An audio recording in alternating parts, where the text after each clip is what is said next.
Welcome back, Pokemon trainers, to round 3 here at the Frankfurt Regional Championships. I have swapped out one Dutch player for another. I've got Romy joining me for her debut as a caster. How are you feeling here at the desk? I'm really excited, also a little bit nervous, but I think we have two really cool people here, so I think we're going to have a really great game. Exactly, it's going to be very exciting. And so far, this tournament has been absolutely crazy to watch. We've seen loads of different restricteds, and we're actually going to see another one coming in. We're going to be jumping right into round 3 as soon as we can, and we're actually going to be showing a Ho-Oh on one of the players' teams. One of those really exciting Pokemon. But what have you thought of the game so far, Romy?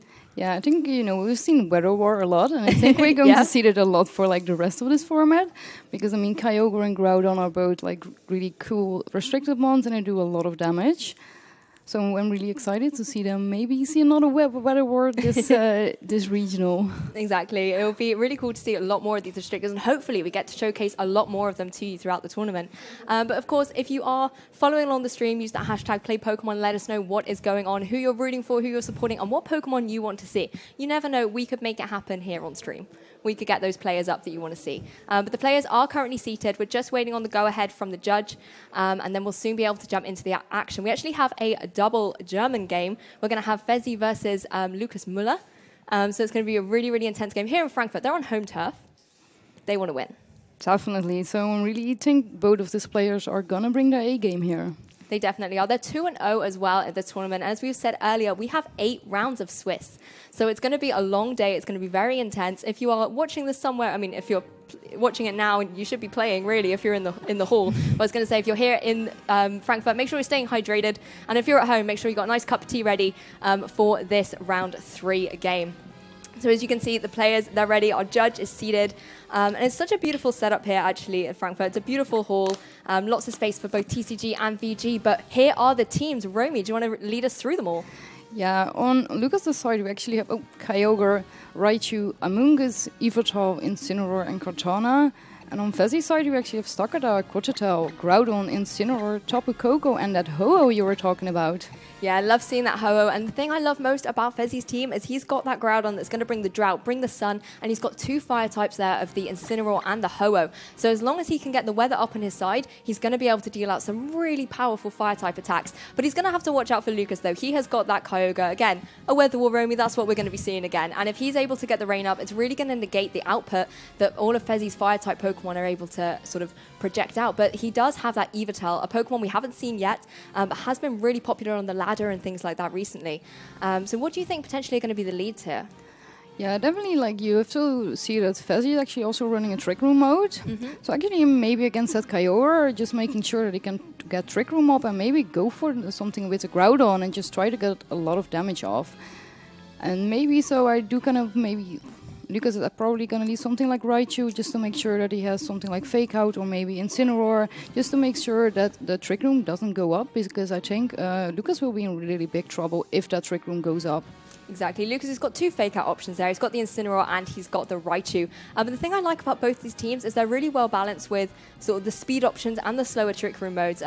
You've sort of got even Tapu Koko there on Fezzi's side, but both of them have Pokemon with like Amoonguss and Incineroar versus the sort of Incineroar Stack Attacker on Fezzi's side. So they both do have options, and it's going to come down to which Trick Speed or Trick Speed, Tailwind or Trick Room mode or whatever the speed tiers are going to be, and whether the players have brought the Pokemon to fit that game state. But here they are, they're throwing them out. Yeah, and actually on Lucas' side we see Yveltal and his Raichu, so we do see the Raichu lead here. And on Fezzi's side we actually see the Incineroar and the Tapu Koko. So both leading Fake Out here. So probably going to... Yeah, I mean, the Fake Out from the Raichu is going to be faster. Definitely. And Electric Terrain is going to help it out too. So it's nice to see Tapu Koko here in a format, though. Really strong Alolan Guardian. Yeah, actually, I think I've seen Tapu Koko and Incineroar leads quite a lot. No Z moves, though. Definitely not. Even though it's, the same leads that we actually saw in 18, but I think it's still really, really strong. I mean, Tapu Koko in terrain does a lot of damage, and just Incineroar with that fake-out support here can do a lot. It certainly can as well. If you look at Lucas' side of the field, he's got the Fake Out of his own on Raichu, and he has that Yveltal, particularly if you're facing down against a Tapu Koko. If you're maybe a slightly bulkier Yveltal, you can take a Thunderbolt or something like that. Actually, you don't even need to worry about that. You've got Raichu next to you with Lightning Rod, but you could potentially get a Tailwind up, and that's the crucial point I was trying to make. But Fake Out coming out first from that Raichu, and Incineroar retaliating. Yeah, I think, this is actually a play that we've seen a lot. Just both players going for Fake Out is a really safe option. and just making sure that you don't actually get very much behind in turn 1. Exactly, it kind of negates the game state. You bring Fake Out to have an advantage, but if your opponent has it as well and you just target the opposing Pokemon that isn't the Fake Out user, you kind of have like a null turn, as it were. But that does mean, of course, with Fake Out being a move that can only be used in the first turn, it now is no longer accessible unless these Pokemon want to switch out. And that's something potentially Raichu can do. It can go for a Volt Switch, potentially bring in something like the Kyogre. But then again, you wouldn't want to do that against Tapu Koko. But Tapu Koko is likely going to leave the field while Raichu's still here. The first switch is actually going to be on Fezzi's side, and Groudon's going to come, so we see our first weather. Yeah, we actually see the sun going down. I'm really interested in what this Tapu Koko is going to do, and if it maybe is actually just going for a Dazzling Gleam here. Is it going to be enough to KO this Evatop? It's not, and it's actually, we see the Raichu going for a Volt Switch into the Tapu Koko here. And maybe we do actually see the Kyogre coming back in. It would be really good just to negate the sun and get up his own weather here. Exactly, you can always switch out the Kyogre again for that Raichu, so if the Tapu Koko does go for any electric type moves, Lightning Roll's just going to rain those right in. But I think the important thing here for Lukas is he has got that rain up, so a good switch in from Fezzi there, getting his Groudon in, but now you're going to be facing down against a Kyogre in the rain. Yveltal going for that knockoff as well. I'm going to do some good damage and knocks off the Pasho Berry. Yeah. That is some incredible knowledge there. Yeah, definitely. A Pasho Berry does reduce the water spout damage from a Kyogre, so maybe just expect to lift that and just be able to maybe KO it back with something else.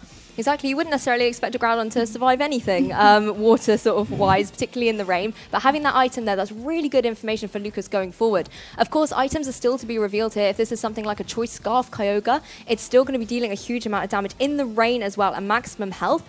It's going to be dealing a huge amount of damage to that Tapu Koko even. So Fezzi's really going to have to think about what he's going to do and how he's going to shake up the game. Raichu going to jump right back in for Lukas, protecting that Kyogre from any potential electric attacks. And the Groudon leaves the field too.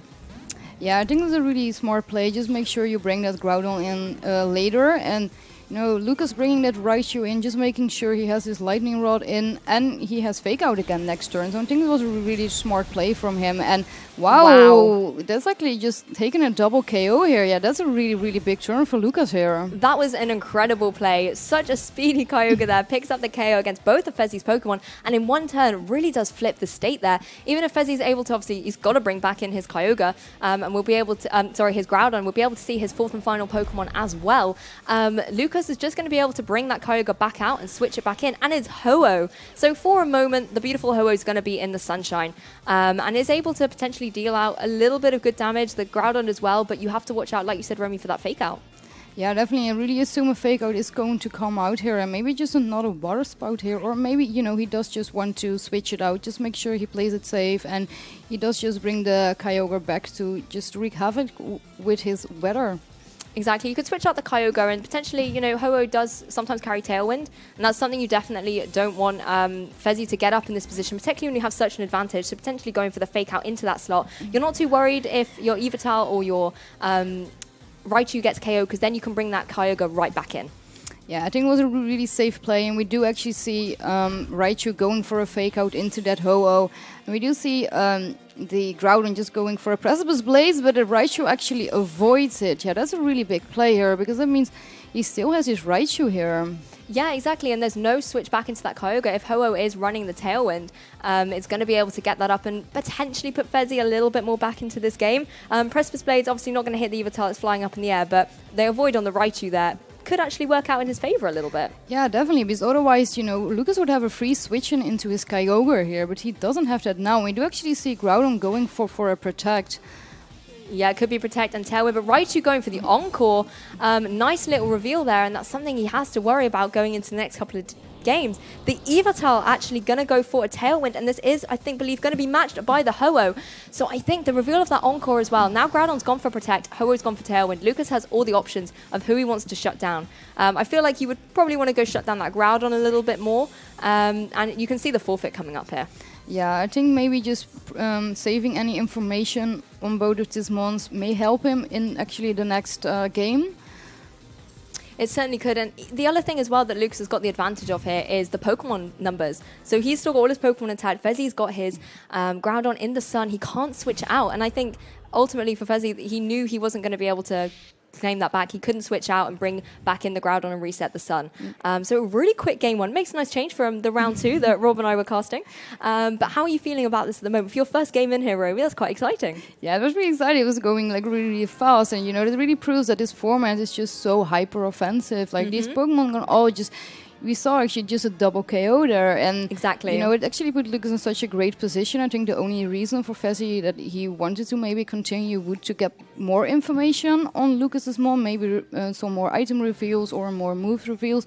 But I feel like he might just was like, okay, I'm not winning this anyway. I may just want to preserve whatever I have on my mons and just go to game 2. Use the extra time to maybe formulate a game 2 plan. But you were sort of saying this is a very hyper-offensive format. This is only the Sun Series. When we advance into Moon Series and Ultra Series throughout the rest of this season, we're going to see things like Mega Stones and Z Crystals. It's going to get even more hyper-offensive. But you can see the teams back on your screen here. Both players going to be focusing and trying to get their game plan up. If you're Fevzi, obviously the plan that you went for here didn't work out. He brought all 3 Fire-type Pokemon, which we were talking about in Team Preview before. Do you think he could potentially completely shake it up and go for something like the Trick Room mode just to throw Lucas off his game? I think he maybe kind of has to, because if you see, Lucas can just very easily bring the Kyogre in the back, just switch it in whenever the Groudon comes on the field. And then with his Raichu, Tapu Koko also really can't deal with Lucas's team here. So I think Trick Room might actually be the only option here. Yeah, I think it was possibly, in hindsight, an error bringing that Tapu Koko. I can see why he did it if you've got the Yveltal and the Kyogre, but that Raichu really does make it complicated for him. Shuts down that... all the electric type attacks that Tapu Koko really wants to be getting off. So potentially wants to maybe bench that Pokemon here and utilize something more like the Stack Attacker. That's a Pokemon that will be dealing a good amount of damage, particularly when you get Trick Room up. And it can also go for things like Rock Slide and target that Yveltal. Yeah, I think that's definitely going to be the best game plan for Fevzi here. And I'm really excited to actually see if Lucas maybe thought about it as well and maybe change actually up his leads. Exactly. He might be bringing the Amoonguss, predicting the Trick Room, and we didn't see him bring it in game 1, so that's another reason why Fevzi might want to be going for it. But again, if he brings Amoonguss, you might want your Tapu Koko setting up electric terrain just so it can't wreck through your team with spores. But the leads are coming out. Yeah, we do actually see the Tapu Koko and the Groudon from Fevzi here, so we did decide to actually bring it again, and we do actually see, Raichu and Yveltal joining the field for Lucas here. Yeah, Lucas sticking to the same leads as last time. Again, potentially has the option to go for the Fake Out and the Tailwind, or could even just start going for something like some foul plays and sort of taking away some of the HP of that Groudon. But once again, if you're Fevzi, this Tapu Koko is in a really tricky spot. Yeah, I think, the only option for him really is to go for something like Dazzling Gleam to hit the Yveltal, and maybe go for Precipice Blaze to try to get rid of the Raichu already. But yeah, of course, Raichu can just very easily fake out one of the 2 here. Exactly, and we saw actually the Dazzling Gleam before did a huge amount of damage to the Yveltal. So even if you can't use your electric type attacks, your fairy typing with your fairy type move is going to be dealing a good amount of damage. But Yveltal going to shoot right back to his trainer, and Kyogre's going to come out, set that rain up once again. Yeah, definitely think it was a really good play here, just bringing back this rain. And with Raichu on the field, the Tapu Koko really isn't that big of a threat. Exactly, and Precipice Blades, though, would still be a risk, but we're not going to see it. The one Primal joins the field... they're not Primals, we're in the wrong format here. One sort of Weather Setter joins the field as one will leave, and that Incineroar is going to come in, firing off an Intimidate that's really not going to be to any effect, but does give him the Fake Out in the next turn. Dazzling Gleam coming out once again from that Tapu Koko, though, as you can see, does do some good damage, particularly to that Raichu. Yeah, definitely. It could definitely be a 2-hit KO, and that's a really good position. But we do actually see that the Kyogre was a score. We saw it in the last game, so I think he is kind of in the same position here, where he does have this in his Incineroar and Koko on the field, but he does have the Fake Out opportunity now. He certainly does. He can go for a Fake Out into that Kyogre and go for another Dazzling Gleam. We've already seen it did a huge amount of damage to Raichu. Potentially another one if he gets the right roll, maybe. He'll be able to pick up the KO there and get rid of that pesky Raichu that his Tapu Koko does not want to have on the field. So that could easily be an option for him. But then again... It's just making sure that they keep switching up their board position and maybe winning the Weather Wars.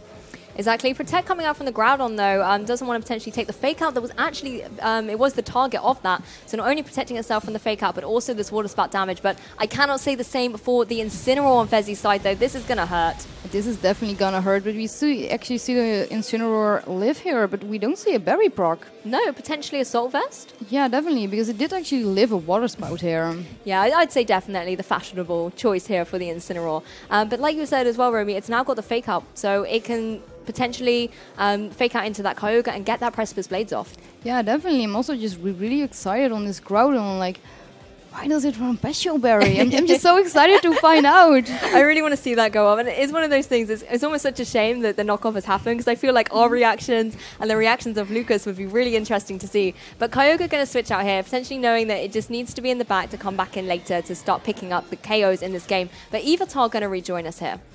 Yeah, I think it's a really safe player. We do actually see the Groudon going for a Thunder Punch.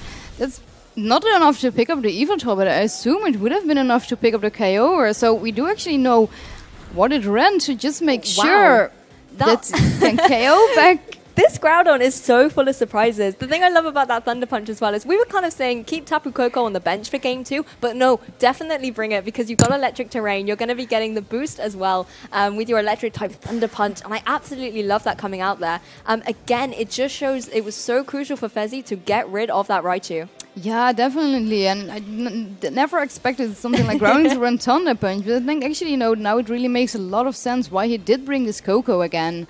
We do actually see Incineroar going for a knockoff and knocking off the Passion Berry. We see also the Ho-Oh join the field. Yeah, interesting to have Ho-Oh back on. Last time we only saw it go for a Tailwind, so its move pool is still to be revealed. And I'd love to see it back in Sun, potentially. If he's able to put Protect on it, switch out the Groudon and bring it back in, that would be a really nice situation for Fevzi, particularly as he has now lost that Passion Berry once again. Groudon really, it can't afford to be in rain anymore. It doesn't have its little safety blanket. No, so and also, Fevzi didn't actually go for the Trick Room here. No, exactly. He's kept it sort of on that more offensive mode. He's left the 2 Trick Room Pokemon on the bench, potentially realized what he did wrong in game 1 and wanted to adapt to it. And I think so far he's playing it really well. Switches out the Groudon, wants to get that Sun back up as Tapu Koko rejoins the field. Incineroar going to switch back out. And if this is the Kyogre, which it is, that was a great switch out for the Groudon. Yeah, definitely, because now he can just switch it back in next turn. And we do see Yveltal going for a knockoff onto this Ho-Oh. And it was actually an Aggro berry, so it was actually this 50% berry, and it's really good to have that knock off. And we do actually see the Ho-Oh going for a Brave Bird into this Yveltal, which of course is just enough to pick up the KO here. Yeah, it picks up the KO and will force Lukas to bring in his Incineroar next turn. But so unfortunate for that Ho-Oh actually to have its berry knocked off due to the Brave Bird. Gets a little bit of recoil. Unfortunately, haven't caught the the HP bar just before it left. And it could potentially have then gained the benefits from that berry. But again, good information for Lukas. And Fevzi has now put himself into a position where he's got all 4 Pokemon remaining. Lukas can't switch out and reset that weather. Yes, Incineroar can go for a fake out, but then it's burnt after that. Yeah, definitely. I think Fevzi was really great with just switching and switching, just making sure he had the right board position to win this endgame here. Exactly, and I think his lead as well was really strong, keeping the Incineroar in the back and not wasting that fake out turn. We mentioned it in game 1, it's sort of a dead turn if they're both going for fake out, but he kept it in the back to utilize later, and it's just allowed him into this fantastic endgame position. Kyogre going for the Origin Pulse though, is going to connect onto the Tapu Koko. Yeah, it's probably going to be enough to pick up the KO. Yes, huge amount of damage. So we do actually see the Tapu Koko going down here, which was of course the biggest threat to that Kyogre there. Exactly, but I don't think Fevzi's going to mind too much because he can bring in his Groudon. I believe we saw the Protect on the Groudon previously, so he can just go for a Protect, in the get the Sun up and try and maybe get up a Tailwind. But actually, it's going to be the fake out user Incineroar. That's a much better plan, actually, when I think about it, because you can just fake out and Tailwind. You don't have to worry about your Ho-Oh being KO'd by the rain. Even in the sun, the water-type moves would still have probably done a lot of damage. Yeah, definitely. Because I think, Incineroar can now very safely fake out the Kyogre, and the Ho-Oh can go for a Tailwind. And then I assume the Groudon is going to be faster in Tailwind? Yeah, it'll certainly be a very speedy Groudon. But the only problem with Groudon is if it's running that Precipice Blades. We have seen it miss, and it will just potentially come down to those attacks. It's going to do a huge amount of damage to the Kyogre. Yeah, but it does Thunder Punch. Oh yes, it does also have that elusive Thunder Punch. I just love that move. I think all Groudon should run it from now on. But it's actually the fake out into the Kyogre as the Ho-Oh does go for Tailwind. Yeah, that's a really safe play from Fevzi here. I think also definitely the right play. And we do see Incineroar just going for a knockoff, which is such a strong move in this format. It certainly is. But as the Guava Berry did get knocked off earlier, it doesn't do nearly as much damage. And it's really interesting to see the difference between the knockoff from the Evital and the Incineroar. With the Dark Aura on the field, it really does help boost the damage output there. So knockoff, unfortunately, not being utilized to its full potential there. But I don't know what else Lukas can really do in this situation other than just try and get some damage off, pick up the KOs, but then you're just going to bring Groudon back in. Yeah, definitely. I think it's going to be a really tough position here. This Ho-Oh is just going to go for a Brave Bird into this Kyogre, almost taking it down. And we do see the Kyogre going for an Orange Impulse, hitting both Ho-Oh and Incineroar, which are both going to go down here. Yeah, and interesting now, Fevzi is going to be forced to just bring in that Groudon. We were sort of saying he's got the 4 Pokemon versus the 2. And now Lukas has just managed to turn this around to a 2v1. So even though there's going to be the Sun, if you don't hit that Precipice Blades, you could potentially be taking a huge amount of damage from the Sun-boosted Flare Blitzes from that Incineroar, and also just general damage from the Kyogre. Yeah, I think, you now just have to press Precipice Blades and pray. Yep, keep your fingers crossed. There's no gravity. We saw that in round 2. It's not here in round 3. This is as a player, this was one of the things in 2016 that always set my heartbeat racing. When you click Precipice Blades outside of gravity, it's not safe. It's definitely not. But I think it's the best option here for Fevzi. Kyogre actually still faster. Yeah, it's actually, there's a really, really fast Kyogre here. And it is not going to be enough, but then we see the Precipice Blades, and it does connect. It does connect on both Pokemon here. So Fevzi really, even though it got a little bit scary at the end, he was able to actually take this game here. Exactly, and actually both these Pokemon here, the Origin Pulse and the Precipice Blades, they're moves that do like to miss a little bit, but so far we've seen a lot of accuracy. The Origin Pulse there taking out the 2 Pokemon on Fevzi's side as well, connected. But what an intense sort of game there, really taking it down to the wire, both these players, and we have another Game 3. I think we're like the lucky charm here with the Dutch casters. Yeah, I think as well. I think everyone is just like, yeah, the Dutch casters, I just want to do my best here, and we do see Fevzi bringing his A-game here in Game 2. Exactly, lovely adjustments, and I do think particularly getting rid of that Raichu really allowed him to put his Pokemon in a better position to do what they do best and do what they want to do, which is Thunder Punch things.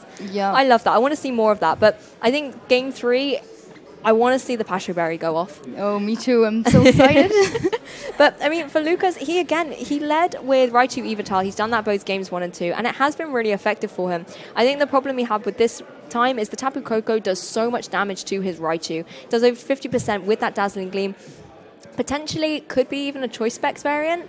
As far as I'm aware, I haven't seen it change up its moves. It's kept the same move, so it could be dealing that little bit of extra damage, and the damage we saw it do on the Evital could reveal that information as well. So if you're looking into that, you're going to be able to whittle away at Lukas's Pokemon, and I honestly think if he's able to get rid of that Raichu again, it's going to be hard for Lukas to work his way around Fevzi's team.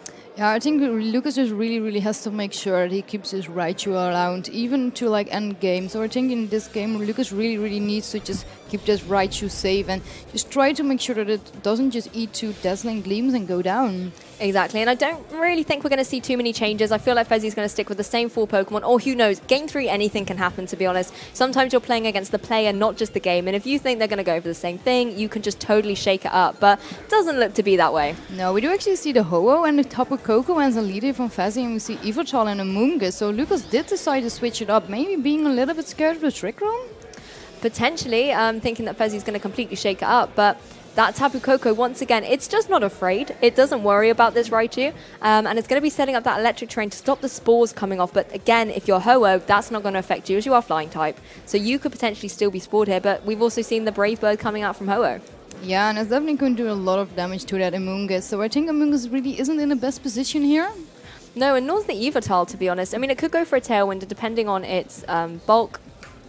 See what damage it can take from electric type moves. Raichu's not on the field. It could be something Lukas has got in the back and he's baiting Fevzi to go for an electric type attack, particularly in the electric terrain. It's going to be dealing a huge amount of damage, but if he's able to switch in the Raichu for that, get a safe Tailwind up, and obviously protect his Evital from taking any damage, that would also be a really great play. Yeah. But I don't know if he's going to be sneaky enough to do that. Maybe, the Tapu Koko can also just go for a Dazzling Gleam here. If it is actually that Choice Spec, it's going to do a lot of damage to his Evital. And we do see the Amoonguss switch out for the Incineroar here. I think it was a really good play. I don't think Amoonguss wasn't really going to do anything there. Exactly, and you were saying as well, Dazzling Gleam could do a huge amount of damage. It would also do a lot to that Incineroar. Both Dark types do not want to take any Fairy type moves, but Evital just going for the Protect, as Dazzling Gleam does go off. Yeah, I think that was the right play, because of course, if Lukas did switch out in that Raichu, it would have just been for nothing.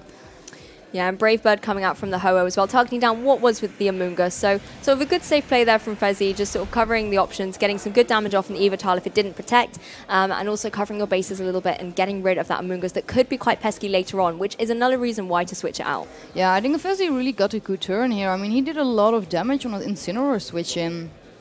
He certainly did. And Evital and Ho-Oh, we do see a little bit of confirmation. It's definitely the choice specs. Fevzi forgetting there a little bit, locking into a different move. But as well, one thing that's interesting is both these players didn't lead with fake out Pokemon. Something they favored so much, and now in this game 3, Lukas is doing what Fevzi did in game 1 and bringing out his fake out Pokemon later in the game when Fevzi doesn't have the option to utilize it. So potentially we could be seeing a lot more of the game 2 strategy of fake out, do something with your other Pokemon that your opponent can't do anything about. Your opponent's getting a fake out somewhere. But then obviously you can get in your fake out Pokemon for the next turn. Yeah, but we do need this Incineroar got down really, really low. I don't know if it's actually maybe impossible barrier range. It could potentially be. We'll have to see when the HP bar jumps up. But Dazzling Gleam didn't do as much as I'm sure Fevzi would have liked. The attack drop, though, will be a lot more crucial. The fake out going into that Ho-Oh, as Evital does go for the knockoff. Going into that Ho-Oh, once again, going to be knocking off the Aguave Berry. Obviously, the flinch is going to happen there. No damage coming out from the Ho-Oh. But again, Fevzi now has got his fake out Pokemon on the field. Yeah, definitely, but this Ho-Oh did get his berry knocked off, so I think that was kind of a good play for Lukas there, because Ho-Oh tends to be a really bulky Pokemon, and if you want to like wither it down, it's really good to already just get rid of the berry. Exactly, just get rid of that additional health recovery that can be so crucial in so many games, particularly as it has got the Brave Bird. It can potentially take that little bit of chip to put itself into range. But at the minute, there's no sort of dominant weather on the field. I might just be about to eat my words. But the Amoonguss is actually going to rejoin the field. A brave little mushroom here, facing down against a fire type and a flying type. But the fake out's going to come out from that Incineroar, and I feel like potentially Tailwind could be coming up. Yeah, we do actually see the Tailwind going up. I think it's really smart of him, you know, just making sure that he did get that speed control. But this Lukas Muller Kyogre did still outspeed the Groudon and Tailwind. It certainly did. It could potentially be a really slow Groudon. When you actually look at his team, he's got a Trick Room option. We saw it in round 2 as well, that really slow Groudon. You can utilize your Precipice Blades a lot better in Trick Room if you're much slower than a Kyogre or opposing Groudon as well. So potentially that's what the build is on that Groudon, and particularly if you're slower as well, you don't have speed investment, so you can invest it in a little bit more bulk with a Patro Berry to take those water type moves. Yeah, definitely. Maybe that's why I would have liked to see something like Gothitelle over Ho-Oh, if he really did, because I think that would be easier to just get up maybe Trick Room and go for Precipice Blades in that Trick Room with the Groudon. Exactly. Ho-Oh hasn't done too much in this game so far other than set up the Tailwind. That Amoonguss keeps leaving the field before it gets a chance to hit it with a Brave Bird, and Incineroar is going to join back on and now, you know, send an Intimidate back on the other side of the field. Yeah, definitely. I think it's a really good player, just trying to recycle this Intimidate, but we do actually see the Ho-Oh going for a Brave Bird here. Is it possibly into the Incineroar that might just knock it out? Yeah, once again targeting down what was the Amoonguss, but does get the KO. Yeah, definitely. You know, this Ho-Oh is actually doing a lot of damage here, and we do see Incineroar just going for a U-turn. Maybe we are going to see that Groudon now. Yeah, see our first weather of this game 3. Yeah. I can't believe it's been so many turns already. But as well, Lukas has revealed 3 of his Pokemon. We're yet to see the 4th one. Is it going to be that Raichu that's going to trip up the Tapu Koko we see back on the field, or is it going to be the Kyogre? Tailwind coming out from the Evital this time, so matching that, the speeds are going to be sort of leveled out again. And Tapu Koko, unless this is the Raichu, that Dazzling Gleam is going to be dealing a lot of damage. Yeah, definitely. And I don't think he actually brought a Raichu then. I think because why would you leave your Kyogre at home against a Groudon? Very true. You definitely want to bring that one to the party, unless you're playing some kind of crazy game. But Amoonguss once again back on the field, and it is going to have to worry about these Brave Birds. The Tailwind balancing on either side of the field isn't going to affect Amoonguss at all. It's so slow. Tailwind doesn't really affect it. But you do have to worry about this Tapu Koko going for some huge damage against that Evital. Yeah, and if we did actually see that was a choice pack, so I assume it might actually just knock it out with a Dazzling Gleam. Yeah, Dazzling Gleam will do a huge amount of damage. The Groudon is going to join the field. Oh no, it's not the Groudon. The nicknames confuse me once again, as the Incineroar does come back on. So we only have one Incineroar left at the moment, as Lukas's one did get KO'd. But the Rage Powder coming out from the Amoonguss, so really helping out his buddy. Potentially would have sacrificed itself here if there was a Brave Bird coming out from that Ho-Oh. But the Dazzling Gleam going to completely ignore that Rage Powder, as it is a spread type attack, and is going to be dealing a huge amount of damage to that Evital. But the red card, that's good information information. That's really, really good information here, but I don't really think that it really helps him at this point. No, it is game 3, but good knowledge to know it hasn't got a berry or something like that. Yveltal going for the knockoff, though, going to attack into the Assault Vest there on the Incineroar. So any moves coming out from that Kyogre, if it is in the back, we did see it survive the Water Spout in game 2. It's not going to be able to do that now. Definitely not. I think it was a really, really smart play, just knocking off this Incineroar. Again, this move is so good, especially now that it's boosted with the Dark Aura. Exactly, going to be dealing a huge amount of damage, but that will also boost potentially knockoffs coming out from the Incineroar, but it has just switched in. I feel like it's going to be more of a fake out at this stage, although Amoonguss, unless you get that electric terrain back up, is going to be able to spore. Yeah, I think Fezzi's game plan is maybe trying to get a knockoff in the switch-in for Kyogre, because if it loses those Choice Scarf and you can maybe try to go for another Tailwind, then he might be in a really good position here. And we do actually see the Yveltal switching out for this Kyogre. I wonder if you have called it there, Romy, and he's gone for the knockoff. He'd still have to worry about the Rage Powder, but potentially this could be a crucial turn for Fezzi. He does need to knock off that Choice Scarf. As we saw in game 2, the Tailwind on his side didn't even help him out in that position. Kyogre was still much faster. And we do see a lot of switching coming out from Fezzi here. Going to see Ho-Oh and the Tapu Koko on the field. I think that's a good play there from Fezzi. He now knows as well there is no Raichu, so this Tapu Koko can be in his element. Yeah, definitely. We do actually see the Amoonguss going for a Rage Power, and we see the Ho-Oh going for a really big Brave Bird here. Yeah, going into that Amoonguss, it finally hits its target. It kept going into Incineroars and will be able to pick up the KO, leaving Lukas down to his Yveltal and his Kyogre. And the best thing as well, that Ho-Oh has been KO'd. He can bring in his Groudon. Yeah, or potentially just again the Incineroar to pressure with something like a Fake Out again. Very true. I mean, the weather can't be changed on Lucas's side. If you go for, you could go for the Fake Out into the Kyogre and get off a really strong Electric type attack, I suppose. Get rid of that Kyogre once and for all. Yeah, we do actually see the Incineroar switch in here. And, you can just focus down this Kyogre since it is Choice Scarf, it can't protect. Yeah, I think that puts Fezzi in actually a really dominant position. I'm always just very sort of happy to get the sun back up.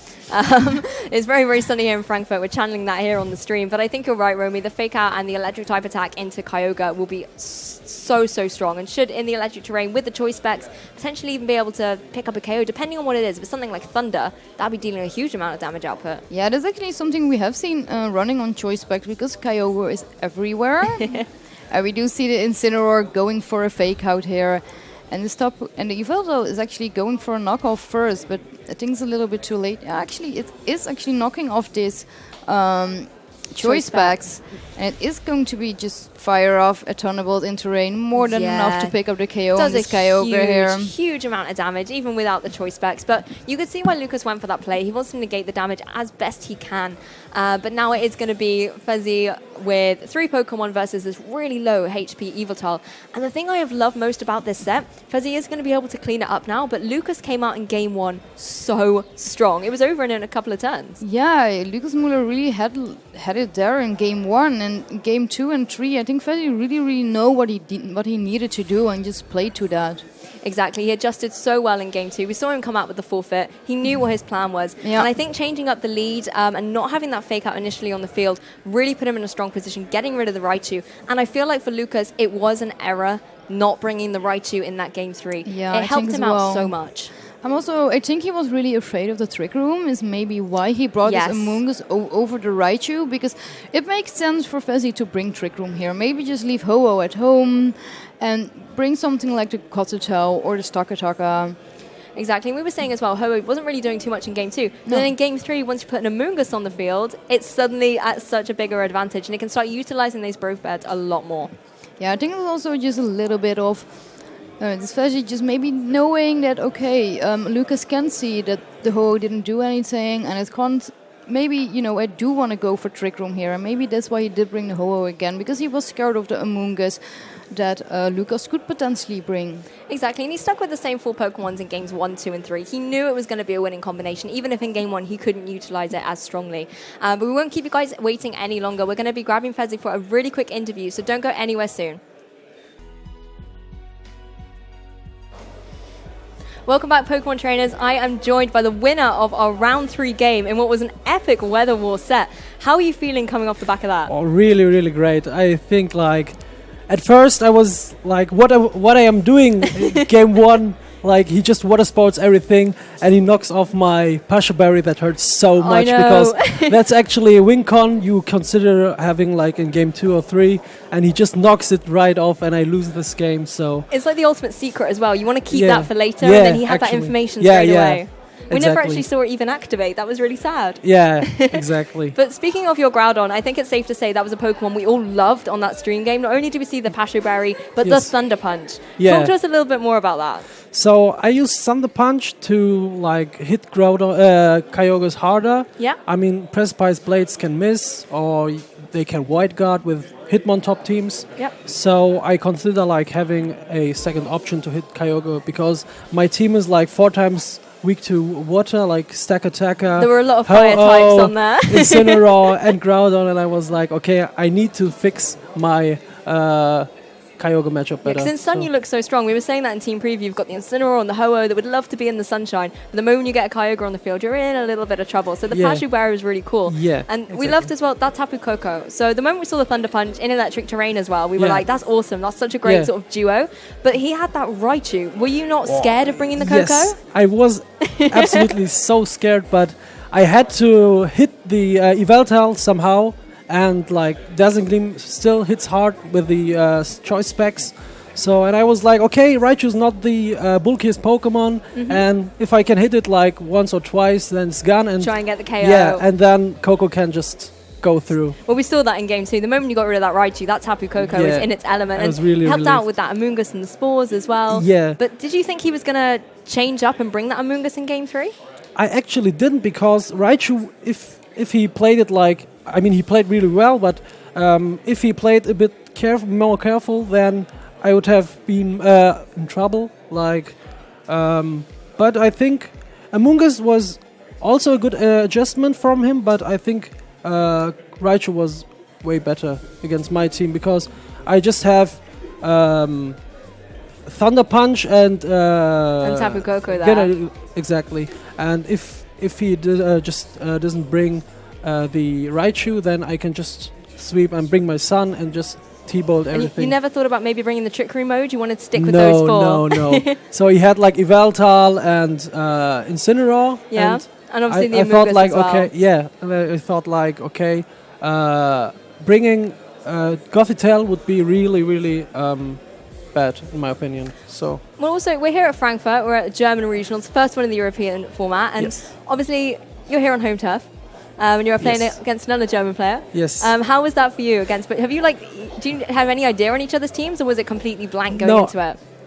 It was actually completely blind. That's like- good. yes, we are really good friends. So we sometimes build teams together, and but this time we decided to everyone is doing his own thing, and You're doing Ho-Oh. yeah, exactly. And I didn't know anything about his team. I saw it just in team preview the first time. Ah, okay. So it was Yes. really, really fresh, straight off the mark there. Exactly. Amazing. Well, congratulations on your game. Is Thank there you. anyone you want to just give shout-outs to, or just while you're on Oh, stream? Yeah, all my friends actually. I think they're too much to mention everyone, but The yeah, crew I helping love you you all. out. Amazing. Well, thank you so much for yours. We'll give you a little break, and then we'll be jumping back for round 4. So don't go anywhere, trainers.